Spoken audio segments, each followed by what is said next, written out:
United States of America, and to the republic for which it stands, one nation, under God, indivisible, with liberty and justice for all. Okay, I would take approval of the agenda presented, unless if somebody needs to switch something up. Mr. Mayor, Yeah, I would like to add golf cart bid results to the agenda, likely on it'll be 11D, would be an Okay. open one in general business, if that is all right with the council. yep, So moved. Second. okay. With that addition, there's been a motion and a second. Is there any other discussion? Hearing none, all in favor say aye. Aye. Aye. Opposed, motion carries. All right, the next item up is the consent agenda. Does anybody have any questions on that? Otherwise, I would take a motion to approve. So moved? There's been a motion by Maggie, Second. seconded by Bruce. Any discussion? Hearing none, all in favor say aye. Aye. Opposed, motion carries. All right, number 4, Mr. McNamara, you're up.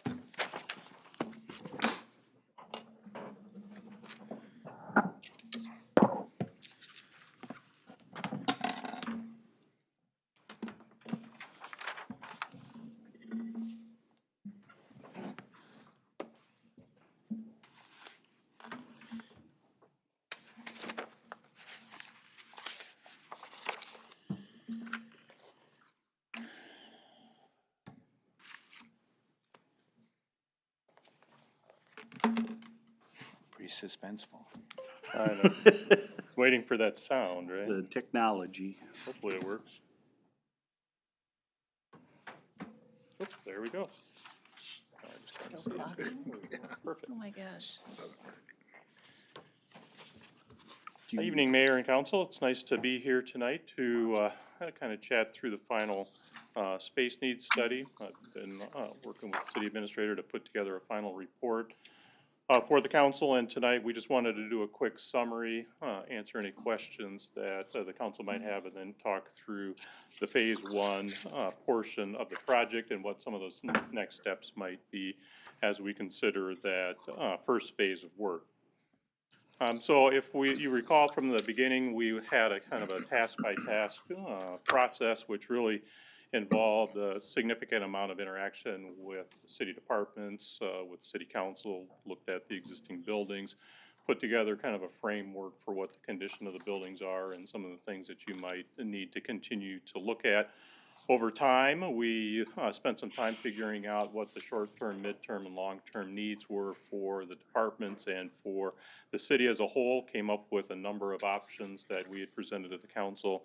And where we are tonight is at task 7, which is to gain approval of kind of the process that we went through and the report that we published. So if you recall, we had started the project out really kind of looking at what the guiding principles should be for this project, and we kind of categorized them into 4 categories, which really kind of focused on function and operations, really taking a deep dive into what we see as kind of the population projections and what we should be looking at for long-term solutions for the city. But also in the also understanding that long-term use is going to be important regardless of what decisions are made at the beginning of this project, and then looking at making sure that the solutions that we put forward meet the city's ability for budgeting and for financial responsibility. So we did take a look at population growth, between now and 2045. Growth, over that period of time fluctuated up and down, but based on the statistics that we were able to look at, we were looking at population growth projections that were right around 6%, every 5 years, which would suggest that population in about 2045 might be around 11,000 people in the community. So with that information and with the discussion and meetings that we had with departments, we put together a number of ideas that really looked at kind of that short term, maybe out in 2025, midterm we targeted 2035, and long term as that 2045.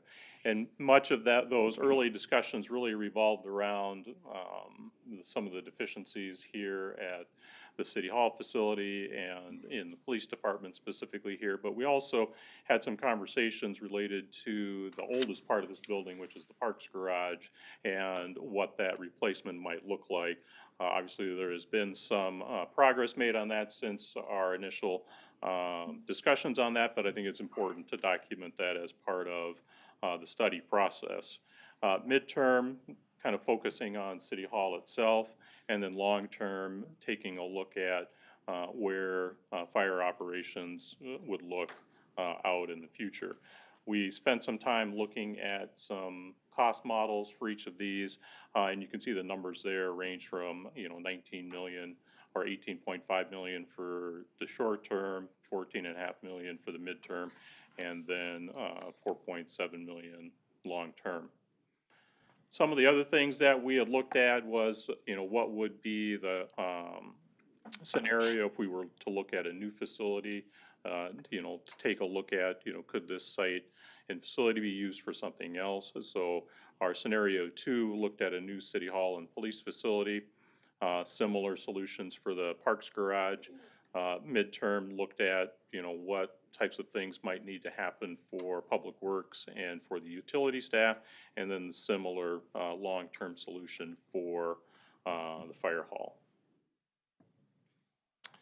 We also looked at a third scenario, which was to, continue to maintain your buildings as they are today, focusing specifically on deferred maintenance items up front. That midterm would then, it would kind of defer much of the work out to that midterm 2035, which would then envision doing that police and City Hall facility, and then again, long-term, just changes in the fire facility. As you can see, inflation and, time does have an impact on cost, and so that's why we were seeing some of the larger numbers as you look out to 2035 for that midterm solution. I know we had presented these to the council on a couple of occasions, and we had some consensus around a few of the ideas around those initial needs for police. And so the recommendations really kind of focused in on could we do an addition and renovation to the fire facility that would then allow for that midterm solution of kind of growing growing city operations in this facility. And so the desire to continue to maintain this facility and use it for City Hall long term was kind of where we focused the final recommendations on. And so we had kind of went through a blocking diagram with the police department to kind of talk about how we might add on to the fire station to confirm that what our thoughts were, which would be that this is a good site for a combined public safety facility, and looking at doing an addition onto that building to the south of the existing ambulance garage would be possible. And so while this isn't a final solution, we did have a number of meetings with public safety to kind of talk through how the entry of this facility could get reimagined so that it could be shared not only with the police department but also for the fire department for some of those administrative things. How could we create a safe entry point to the building for the public, and then provide office space not only for the needs for today, but also how could this allow for some growth in the future. This does envision a garage on there to park the vehicle fleet, but one of the things that we did look at was repurposing the existing ambulance garage and relocating it for some shared resources between the police department and the fire department by putting in the training room, fitness room, and defensive tactics space in where that existing garage is. So while we are adding 18,700 square feet to the fire station, we would be renovating about 2,000 square feet, which is where the garage is right now, to provide those spaces. From a site perspective, one of the things we know that we'll need to do is take a look at parking. And so we'll probably need to look at how we might be able to expand the public parking there. It's fairly narrow in that area, so while we don't need a lot of additional parking, we should look to expand that parking area. And then we'll also need to expand the parking area on the east side to be able to provide for ambulance and for squad parking, on that side to be, for that kind of that secured parking for the police department. That would still allow us to, get out onto 21 and also out onto 5th along that access road that somewhat exists there right now. So we would want to kind of take a look as we develop the site as to how we could improve that area there. This would also require us to demolish the garage on there, which is probably something that should be done regardless. As we look at refining the budget for this, I did update the numbers to reflect what we're seeing in the construction market today. We are seeing some inflation. It's probably in that 6 to 8% as we had talked to council previously. So we did make an adjustment to what we would expect for construction costs and project costs going into 2025. Our initial numbers were anticipating 2024. And so this would suggest that we would have roughly 18,700 square of new construction at roughly $595 a square foot. That's total project cost. And so in the footer below, we are using $450 a square foot for construction, which is up from the $425 that we had presented previously, just to account for inflation, and roughly about $260 a square foot for the renovated area in the building. And so as you add the typical project costs, which would cover fees, contingencies, furniture and equipment, all of those things that you would need to move into a new facility, that's where the $595 a square foot and $345 a square foot comes from. So we also noted in there that the numbers that we had in there for the Parks Garage as an addition to the Public Works facility isn't needed anymore with the purchase of that adjacent property across from the fire hall. So that would give us a total budget for this short-term 2025 recommendation of a little over $11.8 million for that. So the next steps that we had talked about would be to certainly answer any questions that the council might have on the facility needs study and the recommendations. But we think that this would be an appropriate junction to kind of talk about what are the next steps as you look at that addition to the fire station for police.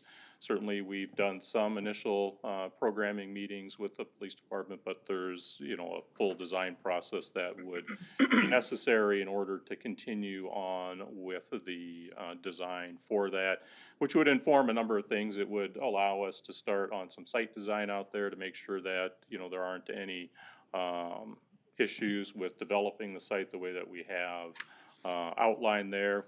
We'd look to probably do a site survey and do some soil borings out there before we get too far into winter.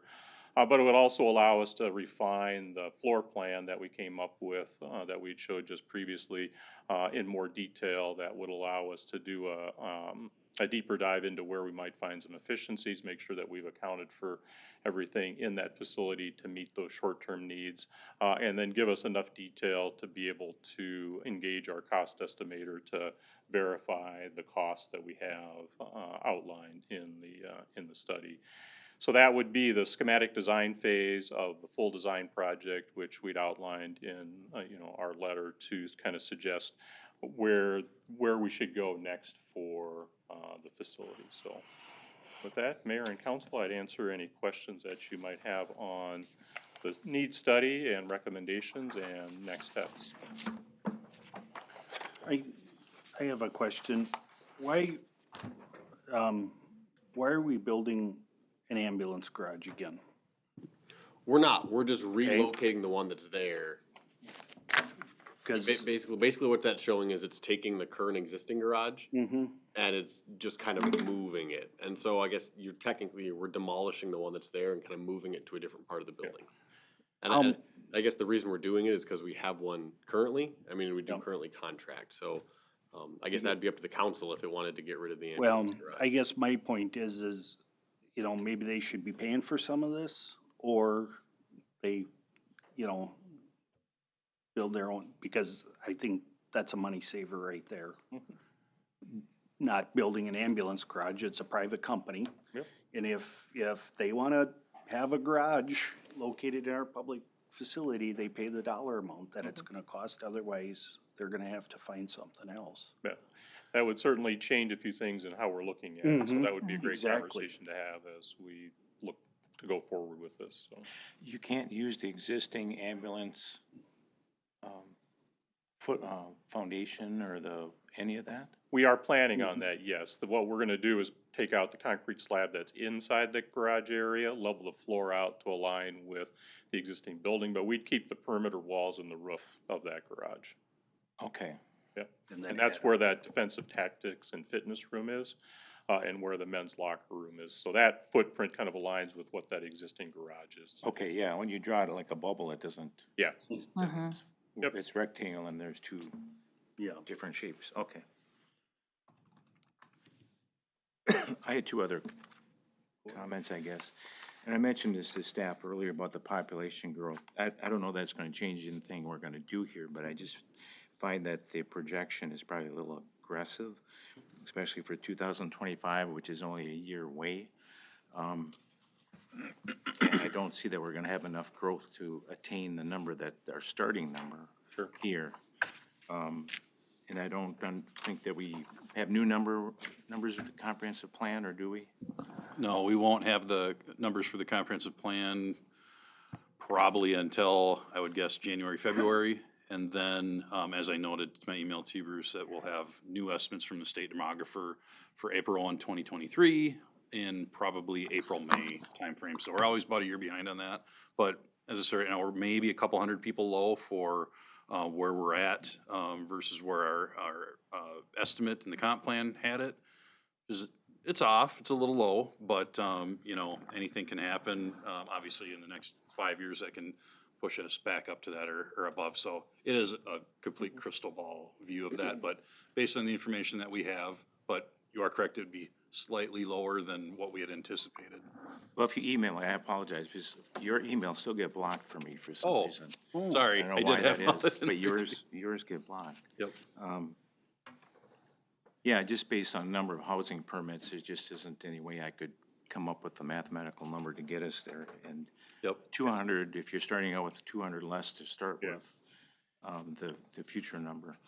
I think the way we're approaching this project, I think the population, whether we're off or not, we're really talking about previous needs that we already have. We're not really doing a lot of this thinking for future needs so much. So the population growth is, And what I would share is, you know, usually population and number of patrol officers are, so it would push that 2025 number out. So you would, you know, instead of it being a short-term solution, you might get more years out of it than what the projections might look like, so. then just to continue on with the ambulance, when we're talking about renovations, exactly what physically would be happening there? Because it's existing space, right? So what we would envision, or at least what the initial thought process with the garage for the ambulance where those are being stored, that's a big wide open space right now. And so, like I said, the floor is not at the right elevation for the office area, but it certainly would be a nice space for training and for locker space. We'd have to remove the floor to be able to put the plumbing in for the locker rooms and stuff like that, but with replacing the floor, that seemed like a reasonable, large type of space to put in there. So again, with the roof being there, you know, that's, you know, obviously savings to the project. We'd have to put in a ventilation system, HVAC in there, that type of stuff. But beyond that, you know, we're not gonna, we got some walls and some plumbing and some of that type of stuff. We'd have to fill in where the garage doors are and kind of clean that up, so. So maybe I looked at this wrong. The renovation expense, a lot of that, and most of it is from where the ambulance is currently sitting, not where it's going. Correct. How much is being spent on where it's going?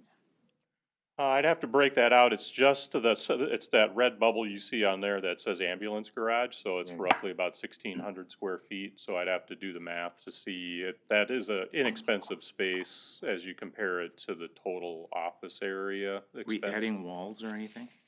Outside walls, yeah, garage doors, concrete slab, that type of stuff. So not a big ventilation system, be a unit heater in there, and that's really about it for the garage. Then to the mayor's point, why are we building an ambulance garage if it's for a private company? Only to the city administrator's comment that it was there and there hadn't been any conversation about eliminating. Yeah, I mean, at this point, we hadn't had a conversation not to add it, so it was keeping it there because it's still there. Okay. Yep. And if it's something that isn't needed, the simple solution is just to reconfigure that. It could, right now, that new ambulance garage that I've shown there is on the outside wall of where the existing building is. So if it goes away, it doesn't have a huge impact on, other than saving the dollars that are allocated for that. So. Okay. Any other questions? Yeah, I do. I've been watching, what the city of Minneapolis is going through on their, trying to find their third precinct. And obviously a police force that's like 650 and supposed to be 840. And if you divide that by 5 precincts, and again, I don't have the facts, but it breaks out to 130, 140, 50 people, per precinct, let's say. Some might be bigger, but, and they seem to be able to do it in the Star Tribune here, that theirs was gonna cost $12 million, 12 to 14 million. And they still have to buy the property. Not a total build out, but I'm just kinda curious on how the city of Minneapolis, with many, many, many more resources than the city of New Prague, can build a brand new, or, you know, a new home for the third precinct for the same amount that we're building here. And I know Patrick's boss in the paper said, you know, the taxpayers in New Prague are a few piffy taxpayers are, and it's short-sighted, but I disagree with it. There's a lot of things that I think that we could probably cut down and make that a little bit more reasonable. I haven't seen anything yet. I think even to quote the New Prague Times, on their November 2nd paper, that council members are trying to whittle it down to 8, 9, 10 million, and we're still at 12. Has any attempt been made to look at shrinking the square footage if it's $600 a square, $595 a square foot? I'm just curious how our building seems to be only able to house 12 full-time employees, and we're spending $12 million, but the city of Minneapolis building is gonna be serviced by 130 plus. I think there was, if I broke it down, 300, within the 5 precincts, 300 additional support staff.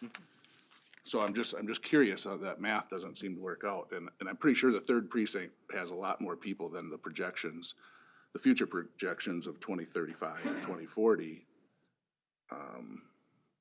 Yeah, and I'm not sure, Councilmember, I can answer that. I don't know the detail of what's going into that precinct as far as whether they're purchasing a building and renovating it, whether or not they're, you know, what's in that scope. And certainly we could draw some comparisons. Best I can explain it is that, you know, we understand fairly well what, you know, building construction costs are out there.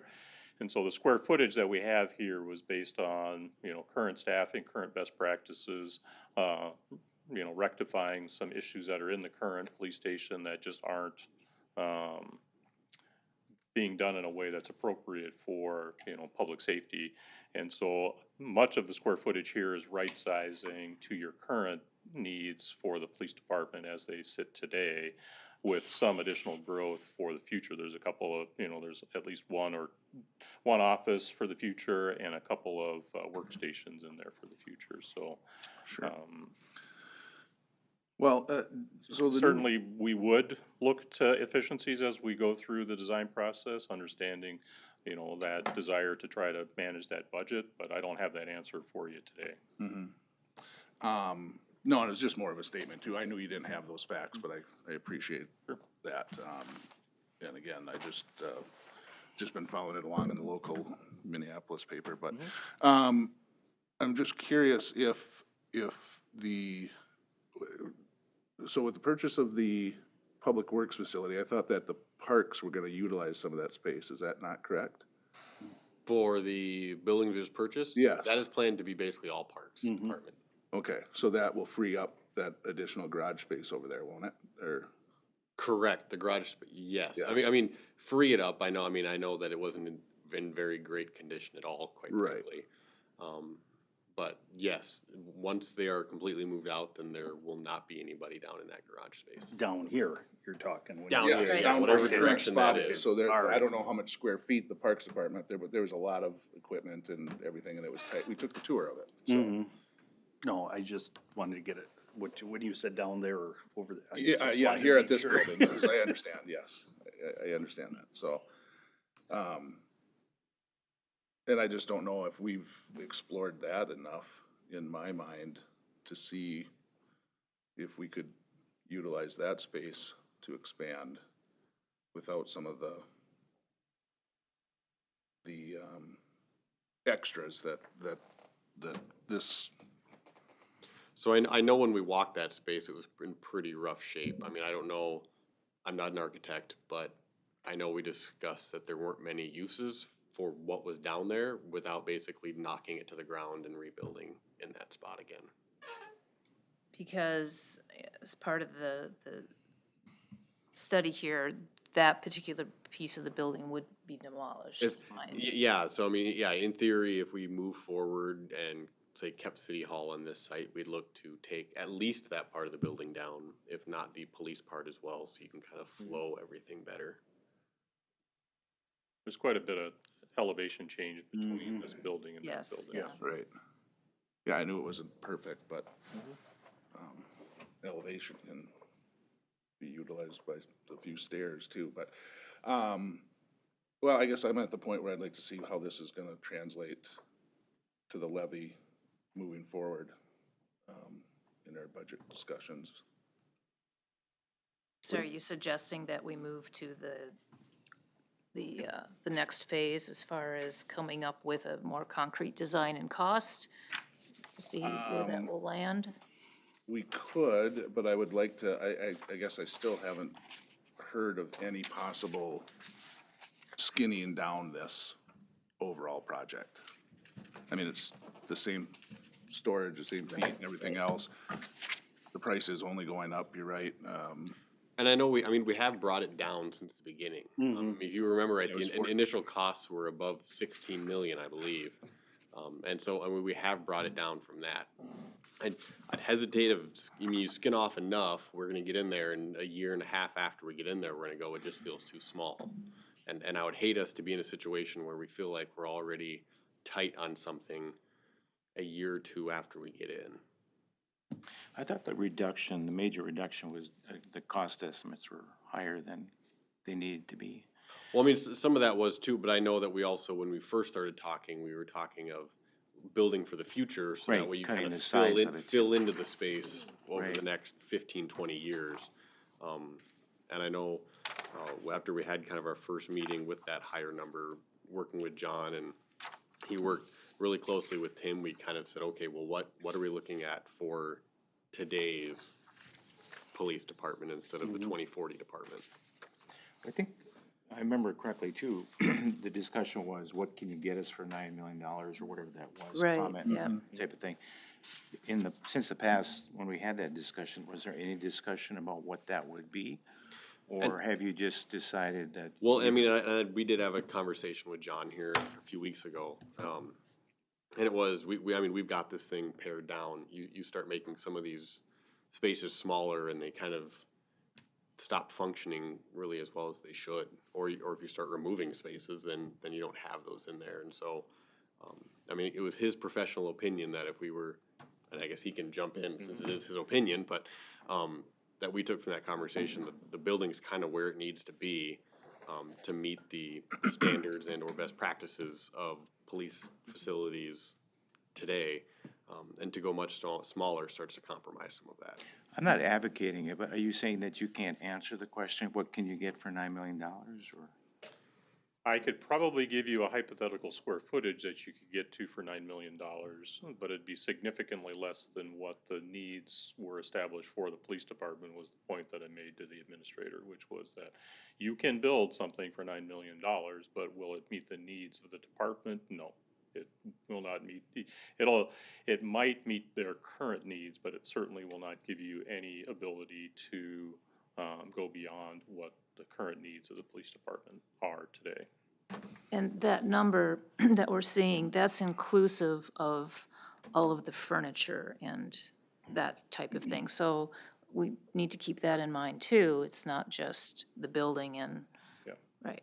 That's basically your move-in cost, I guess you could call it. I'm sorry, it does not or does include the? It does include yes. furniture and equipment, and some of those costs, during the next phase, we would actually break down all of those costs and get feedback as to what should we be doing versus, you know, for technology, for the building, and some of those types of things where we're holding allowances in the budget for that. Frankly, we just need some time to work with the city departments on some of those project soft costs to firm those up. And so we would come back to the council with a more detailed construction estimate and a more detailed project cost estimate as well.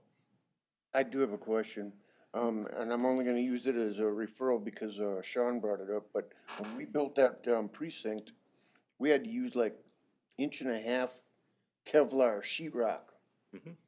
And is there a, when you go to design a police station like that, is there requirements? I mean, is that kind of material into this estimate? Is there a way we can trim that stuff down, or? Cause I don't see anybody shooting up the police department here. So without getting too far in the weeds on security, we would recommend some level of protection in the lobby area where most of the public interactions occur. There is a new state code requirement which we cannot avoid, which requires a storm shelter for all police stations, fire stations, you know, essential services buildings. That's a code requirement that came out with the new state code. So that's included in this estimate as well, in those kind of what we expect police stations to cost. But all of the interior partitions are just standard sheetrock, you know, so the only ballistic that we typically put in our police stations are in the public lobby area and for that kind of front reception counter area, but the rest of it is conventional construction. I'm just gonna circle back to the issue about the 11 or $9 million, because I think where Sean's point is, it's a point that other people will make too, and I understand and agree, or maybe I don't understand, but I take it for granted that I agree that we need to have it this size. But I think we need to be able to articulate that much better than what we're talking about here. Why can't we do $9 million? Because that is a legitimate question that people will have. Why can't we do with something smaller? Why can this city do it for that and that city do it for this? And I know that's how you started the whole project, by looking at square footage and things like that. And we probably don't need to regurgitate all that, but I think we need to, and I need to have a better understanding of why can't we do it for less? You know, I know it's in there, but we need to be able to articulate that as a group and make people feel comfortable with that. Yeah, we need to justify the cost. Yeah. Well, I mean, If we can. And some of those may come during the design phase as you're working out more specific details of such and such rooms are this large and they have to be this large due to this. I mean, right now we are still very much operating at a 50,000 foot level looking down on this. There's really bubbles on a page until we start paying for and getting into more of the design of the structure itself. That's when we'll really even have the ability to make more of those decisions as to size and that Kevlar in certain areas or whatnot. What, go ahead. All right, just so I can get a feel for what, I mean, so we need to move on to that design stage to get the actual square footage for the locker rooms, the training center, And the numbers. the gun cleaning room, the future office, evidence storage.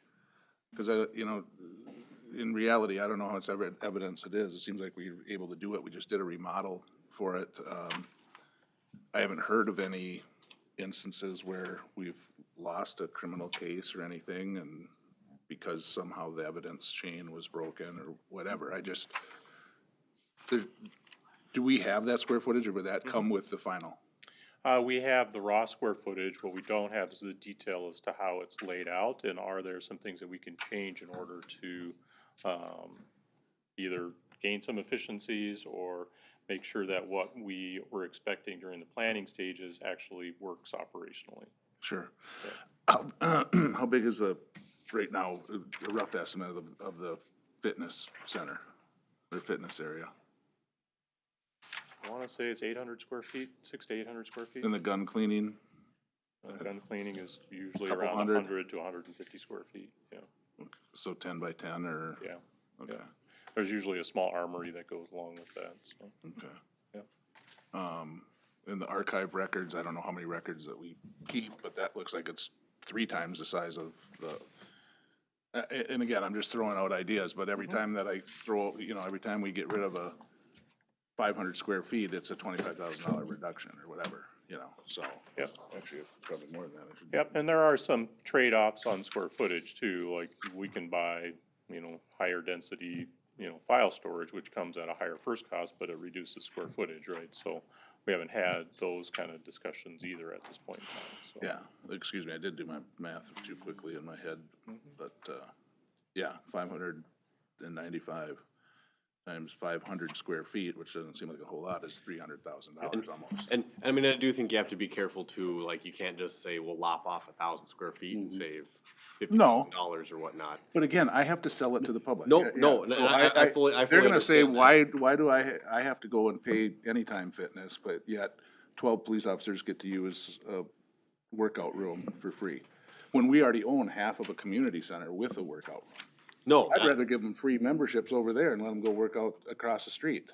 no, and I fully understand, I'm just, the 595 isn't, well, we'll take off 1 square foot and we're 595 cheaper. Like, there are, like you said, it could be slightly more, it could be slightly less, Sure. depending on how that room is made up. I understand that, but you get where I'm going with that, and you're getting where the general public is coming at us, wanting these questions answered. No, and they should be answered, I fully get that. Yeah, so, I've heard a lot of comments of the few people that have actually seen the layout, that, it's quite the Taj Mahal, I mean, whether or not it is, I don't know, but I need to sell it to them one way or another, especially when we haven't even seen how it's gonna hit the future levy for the next 25 years. So I'm a little confused here with the engagement letter. It talks about $9,400,000 construction cost for police facility addition and renovation at the fire station. Correct. Yep, that's the construction cost of the $11.8 million. Okay, So the 11.8 is all-inclusive. all inclusive, so that's another, okay, Yep. thank you. So I think the decision that we need to make tonight is to move on to the design phase. Of, That will then give us more refined numbers.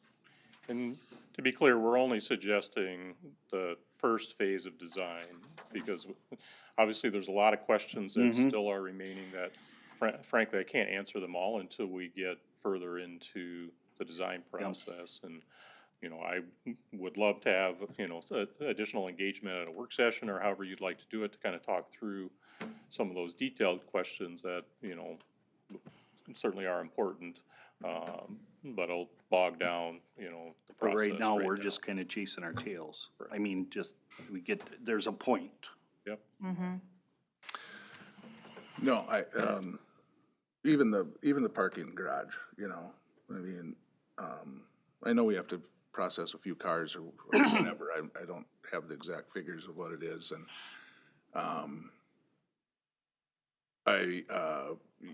some of the items in the paper about, I'm unaware of any cars being vandalized, or I'm unaware of any situations, I'm not saying that they didn't happen, but, and I can understand where people don't wanna have to come out and brush snow off their cars at 4 in the morning after a shift and whatnot.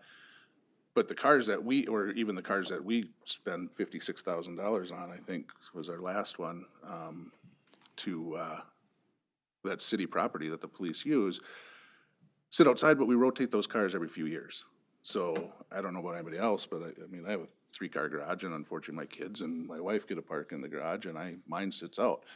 And, yeah, it sucks, but I mean, it's So, still. I mean, I do believe our If we could squad say so. cars are all parked inside, if I'm correct, because they do have a lot of equipment that Yeah, it has that climate controlled stuff. This parking, unless I'm wrong, is not for employee parking per se. All employees will park their vehicles outside and have to brush snow off their vehicles like the rest of us. Okay, well, I'm just saying, so. This would be for parking squad cars and or vehicles that we are processing or that we have taken in for whatever How reason. many squads do we have actually that are not taken home? Do we have anyone? How many squads do we have right now? 7? And how many are taken home at night? The chief, for sure? Yep, just And- one is right No sergeants or supervisors? Okay. So 7 parking stalls. And then, Currently, you know, currently, right? But I guess the question is should we move on or not? Right. Yeah, And, you know, because we can beat, and I'm not being No, I know. negative, I but we can understand. beat your things, you know, but we get the same answer, and until we can get it into a drawing and get it, what does that next phase cost us? that's, I believe it was, It does in what, 98,000? I think it said. It's in that. yeah, It it's. is, okay, I saw At the it. bottom. So if we would do a blueprint, it'd be 658,000, correct? the total, all, to get you all the way through construction, Is gonna be 658. correct. Yeah, so But just to get the schematic, it's gonna be 98.7. Yeah, That- about that's- 15% of the total. Yeah, that 658, I'm assuming includes construction management and Correct. whatnot in Okay. it as well. But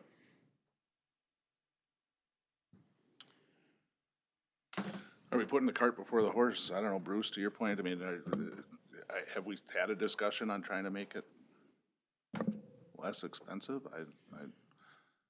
I mean, we're gonna spend $100,000 on the design that's right here, and we know that that's already concerning to a few of us, or at least me, but.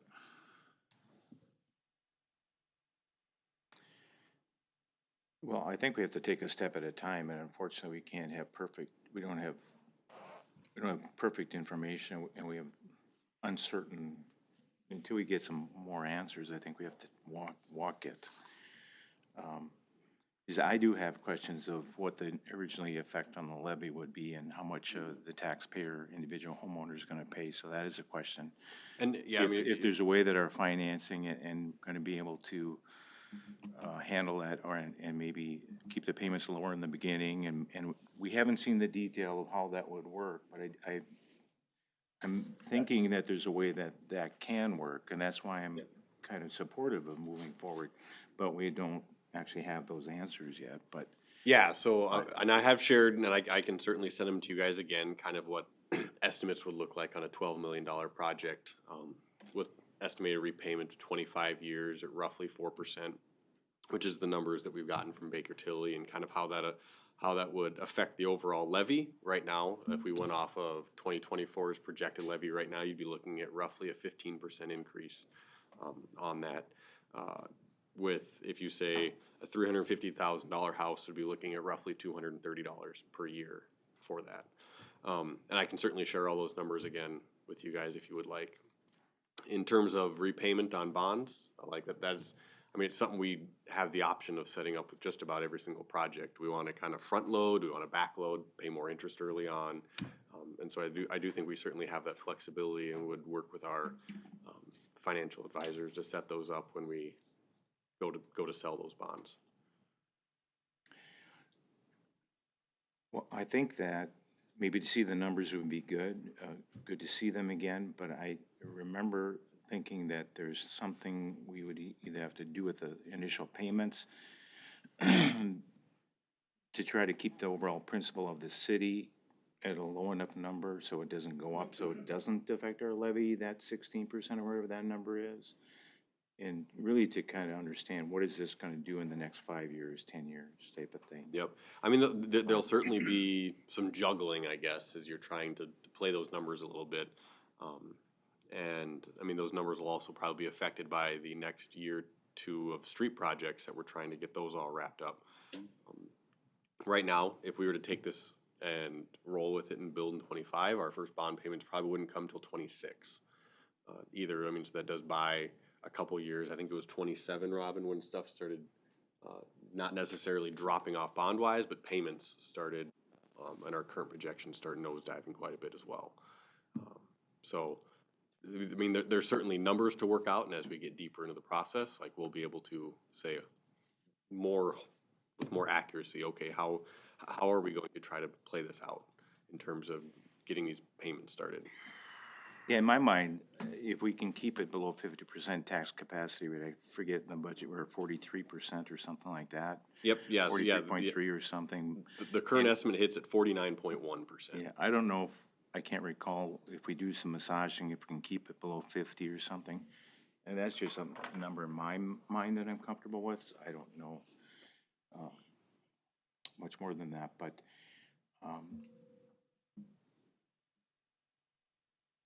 I guess I'm supportive of taking the next step, and I guess one of the questions that you weren't able to answer, I understand, is this issue about the water treatment, and that's a big number for the city, and if we don't get the waiver, that's something that we should rethink all that.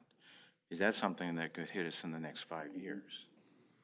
Couldn't it? Correct. I mean, there's always a possibility we won't get the waiver. From my understanding, speaking with Matt, we're not even 100% sure on what would meet their needs. Like, does it go so far as to having to build a new water plant? Is there some much smaller fix that we could do at the wastewater plant? And so part of the waiver is not only getting the waiver, but us doing more exploring with the state as to what would better meet those needs and what those costs are for us. But didn't Bruce tell us that most of that stuff was gonna be done under grants because of the new Clean Water Act, or? He may have mentioned it. I know my plan is basically to start, if we know that we've got a potential expense in 10 to 15 years, we're gonna start hitting the grant and legislative market hard, and get people on lists. 'Cause I know right now, even for many of these bonding projects, that list is 6, 7 years out. I'm not concerned about if it comes at us 10 to 15 years. I'm more concerned if it comes at us 5 to 10 years. So I don't know of And, any city that, so we just filed for our extension 3 weeks ago, it got sent off. I don't know of any city that did not get a 15-year extension that asked for it. I'm just, You you never know, anything could happen, but No, I I know. feel pretty confident that we're gonna get a 15-year extension. Do But you know I- when that'll come? I do Back not. about? Okay. I waited 5 years for a new wastewater permit, so I don't expect it to be 5 years. I'm just saying they can move very slowly over there. So I could find out tomorrow, and I wouldn't be shocked if I don't find out for another year. Is it something you can place a phone call and get an idea how fast you respond to our request? No, not really, honestly. We asked for the permit that expired in 2015 and just received it in 2021. So 6 years we waited for that permit. So Well, worst case scenario, we end up having to deal with it, and then this money's down the chute. yeah, that's what Kinda I'm saying. down I would be shocked if we did not get a 15, because that's what almost every city has got that asked for it. But you're right. Nothing's 100% until I get the paperwork back. Okay. The other issue then, before we would get too far, is this ambulance issue something you wanna I would like to look at more? explore. And then what, we do have a rental Yeah. lease for 2 years yet, don't we, or something? I'll have to look. I believe it's for 2 years. I have to look at the exact terms of that contract. But it can be ended. Yeah, did we give them a Yes. cut rate and stuff like that too? It's Just the so- same that they've They're, been, they're basically, they've been Yeah. paying the same rate for 10 yeah, years now. except now we just have a contract with them. And I just have a little heartburn with paying for a facility that, So if we were to proceed with this next step, can this ambulance thing be costed Go out. hand in hand with costed it. in, or- hand in hand, or do we have to resolve that before we pursue this? We'll resolve it during the design phase and we'll come back with revised numbers based on, I can give you a much better number on what that garage costs, which then you can, you know, Make that decide, decision. you know, if that's something that they're gonna participate in or if they even need it. And we can also change this a little bit too, can't we? Yep. I mean, cause Sean's right, I mean, do we need, So, but we gotta, But yes, the design phase would be us getting more in-depth into this, and so Right, it's, right. nothing is set in stone. Yeah. Well, I'm certainly all in favor of moving to the next step so that we can just get a better picture of what we may build and the cost. okay, I'm with that one. okay, so that's motion, I will make a motion, yes. Second. second. Okay, is there any other discussion on that, on the schematic design fee? I hate spending $100,000 of taxpayer money on it, but I guess that's the next step that we really need to look at. Anything else? Otherwise, all in favor, say aye. Aye. Opposed, motion carries. Thank you. Great. Oh, thank you. And like I said, we are happy to come back and talk in whatever setting to make sure that you have the answers that you're looking for. So, Thank you, John. Okay, great, Thank thanks you. again. perfect. Josh, I understand this will be coming out of the general fund, but you're gonna be presenting us with The idea would be a bond refunding resolution, so that if we next end up going week or forward with the bonding, we'll pay ourselves back to the bond. and we have to do that in the next month or so. don't we? I believe the refunding resolution, if I remember from the last time we had this discussion with Baker Tilly, you could actually wait quite a while. As in- Utilities, we do it like in the, soon yeah. after. Yeah, I mean, usually soon after, I mean, you try to get them done as soon as possible, just as it's paperwork out of the way. I believe up to even like a year, I feel like you could do them after the fact. So no, we will be looking at getting it put together, so that we just get the paperwork out of the way. I just wanna forget. Thanks, John. Thank you, John. All right, the next item up is city engineer projects update. Are you gonna handle that? Yeah, Matt? there's really not much unless you have questions, but Chris sent you, the only thing I was gonna update you on is the RFB on 10th Avenue and First Street is 99% complete. The only thing we're waiting on now, that's the 10th Avenue and First Street Southeast. The only thing we're waiting on is the push button, crosswalk blinkies. That's on standard back order. We won't probably see until late winter, early spring. So So we those have a temporary poles, sign up right those now. poles, and is that the pole there? There's For a- them, or is that our utility light poles with the temporary signs? Those are just our temporary signs that we put out for now. Okay, They should be painted tomorrow, the blocks, but other than that, it is completed. oh, that's, so the signage will go on top of that when it comes, I mean, the black things. I guess I'm not quite sure what you're talking about, but I know we have a temporary pole out there with the crosswalk sign that's mounted on the base of where the push button will be going. Yes. That is temporary. Oh, that's temporary, Yes. that's our, okay, that's what I wanted, all right. And you said spring? Late winter, early spring is what we're being told. Thank you. Anything else? That is it. Okay, the next item is, the public's invited to be heard on matters not on the agenda. Does anybody want to speak to the council? You have 5-minute limit if you wish to do so. Can I approach? Yep, you just need to say your name and address, Tom. Do I really doing? Yes, you do. Tom Fedden, 203 Lexington Avenue North in New Prague. So I just wanted to approach the council.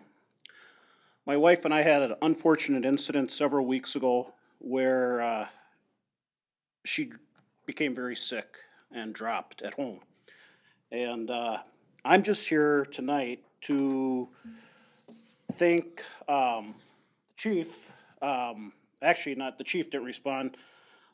Can I name the officer? I know we're not supposed to, but Officer Todd Bristol responded. He did a phenomenal job. So I publicly want to thank him for what he did. And I know that the city council has the task of, I believe, reviewing contracts with the ambulance services to provide for us. And I just want you to know that having been a volunteer EMT on the ambulance service in New Prague for many years, I have a pretty good understanding what it entails.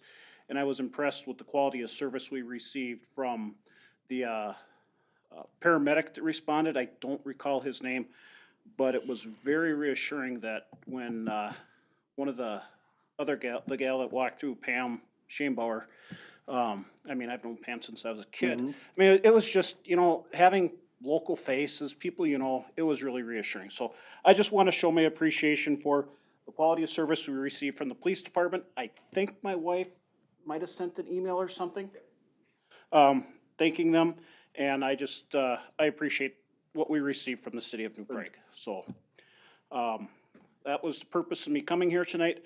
I have one question for the mayor, and if the answer is no, it's no. Can I comment about the facilities comment or discussion you just had or not? I know it says that you're not supposed to, so if I'm not supposed to, I'll walk away. Probably not, but you certainly could submit it. Well, I was just listening to Well, it. I guess tell me. He's got 5 minutes You got to 5 talk minutes. about whatever he Go wants to ahead. talk about. Yeah, there you go. As I was listening to it, and I haven't really been following it, but as I was listening to it and I was seeing everything that was discussed tonight, I'm thinking, when the city of New Prague built the fire department, I feel like you did it right. You built a quality facility over there. And as I'm looking at that, I'm thinking, if you put the police department there, you're really gonna, I don't know, jam things up over there. There's not gonna be a lot of room for growth. I haven't obviously been a part of any study or anything like that, but I'm thinking, I mean, if we're gonna do this right, is there somewhere else in town that the city has land? I know that, the old milk or creamery or whatever, I think the city owns that. There was a lot of discussion about the cost of building. I know Councilor Ryan brought up Minneapolis and how they are building it for whatever the cost is. And I think we all know that when you demo something, there's a lot of cost just to demo right there. And I'm just wondering if we're gonna do this, perhaps building it someplace separate, maybe on that land over there where you're not demoing, but you're building a new facility. And it doesn't have to be a Taj Mahal, but if we're gonna do it, let's do it right and do it someplace where maybe it doesn't have to be a huge facility to start out, but in 2045, if you have to expand, you can expand because you're not landlocked. I guess I'm just saying, we did it right with the fire department. We're doing it right with the sewer and water and the streets. I mean, my wife and I are gonna get socked pretty good this year, but they're doing it right. I mean, it's gonna be done, the city is doing everything the right way. If we're gonna do the police department, let's do it the right way. Maybe we don't have to have all that square footage up front right now. But if we put it someplace where we're not landlocked, it just allows for growth down the road. And maybe you've all talked about that and you've decided this is the best route to go. Like I say, I haven't followed it like you have. But as a taxpayer, I'd rather see you put it someplace where you're not gonna be landlocked and that would allow for growth. So that's just my 2 cents. But I appreciate all you do. I know you guys do a lot of work away from here and you put in a lot of time. So thank you for everything. Thanks, Tom. Thanks, Tom. I'll pay you Dairy Queen later on. I'll buy you a Dairy Queen later. No, I'm just kidding. Better, you owe me. Okay, thanks. All right, public hearing on the vacating certain easements in plats of Simon Acres First Edition, Highview 10th Edition. So with that, I'll open the public hearing. Is there anybody that wants to speak to this? Does anybody want to speak to it? I can give you a little Have background. to give a background. Yeah, I suppose I should have did that before. Yeah, Sorry. Mitch, I don't know if you can put the table laptop up real quick. Sorry. Yeah, so about a month ago, we had called for the hearing tonight for the vacation of the drainage utility easement. And basically, it is the drainage utility easement that lies right in between these 2 lots on First Street Northeast, directly east of the Remax building. The applicant, Dan Bishop, actually purchased both of the properties and is looking at building or constructing a new building that would straddle the property lines between the 2. So he's actually applied to combine them together, gotten that approval, and we just need to vacate that easement that's right down the middle. We did not receive any public comment or any hearing comment prior to the meeting from any utility company. So with that, staff doesn't have any concern with the vacation, and we could, again, open it up to public hearing, but Mr. Bishop is here tonight if he has anything he would like to add.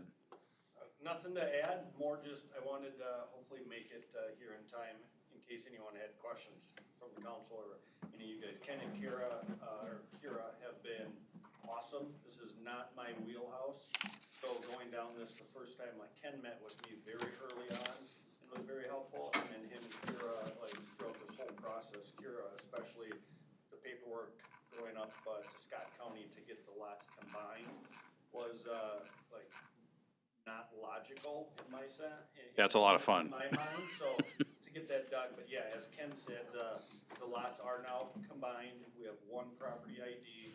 Good. So now it's just vacating that easement and with the hopes of starting in the next week. Oh, good. All right. So does anybody else want to speak to, I guess I opened the public hearing too early, so does anybody else want to speak to the vacation?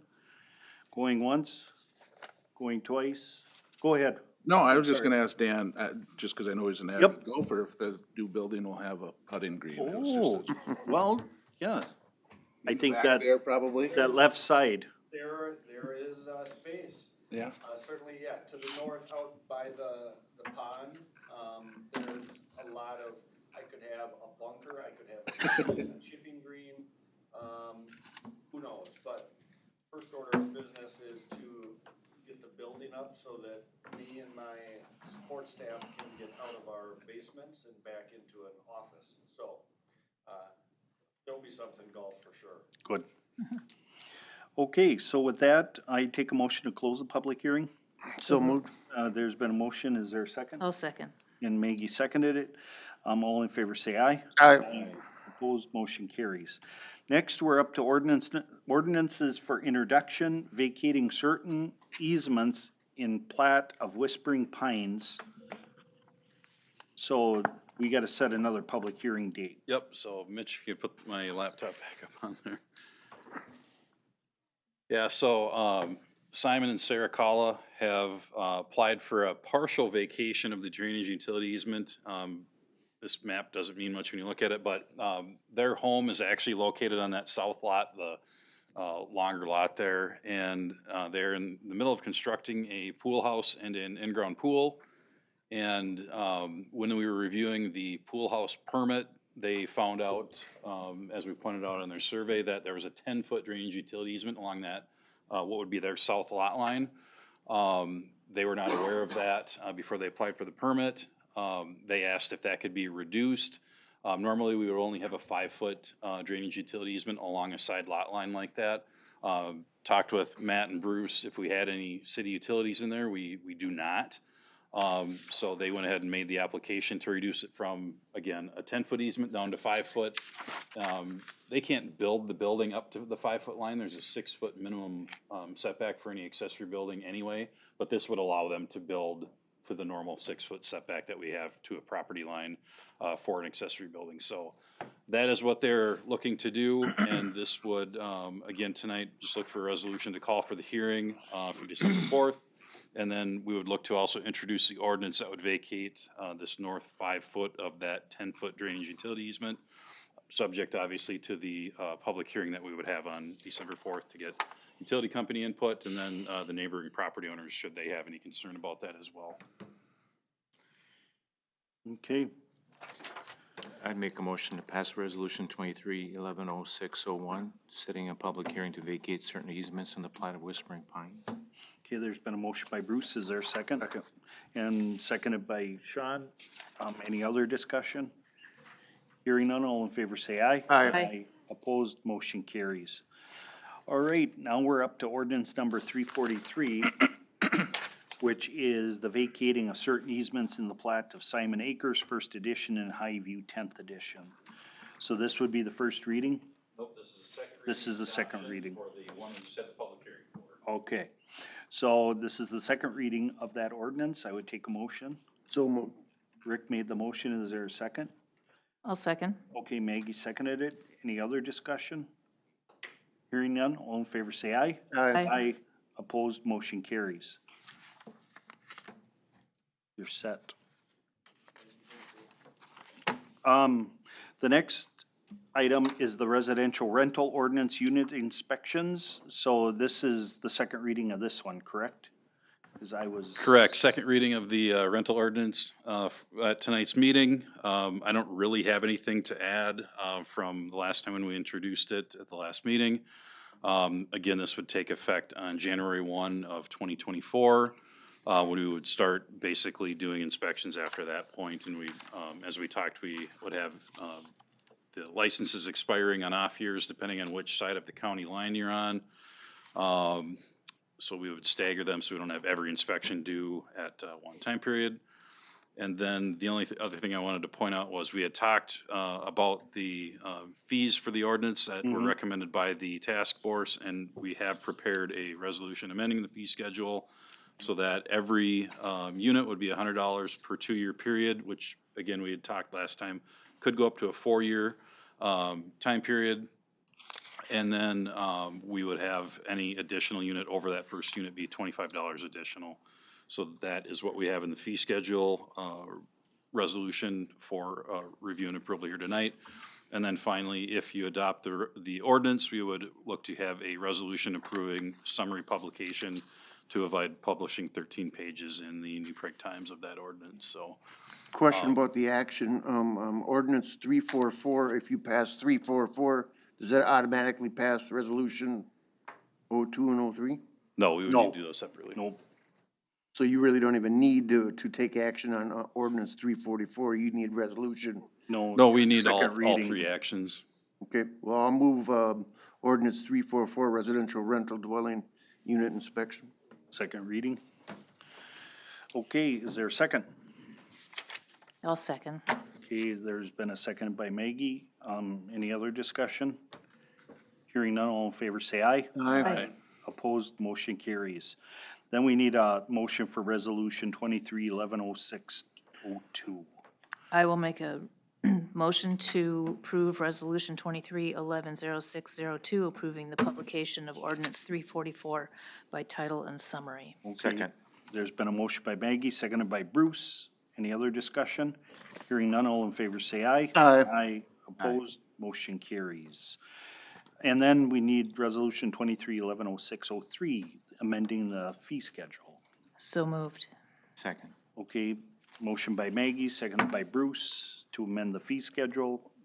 Discussion? Hearing none, all in favor say aye. Aye. Aye, opposed, motion carries. Okay, the next item is resolution granting approval of the preliminary and final plat of Pond Third Edition consisting of 4 lots, so on and so forth. All right, so I do have a PowerPoint that you can pop my computer up there.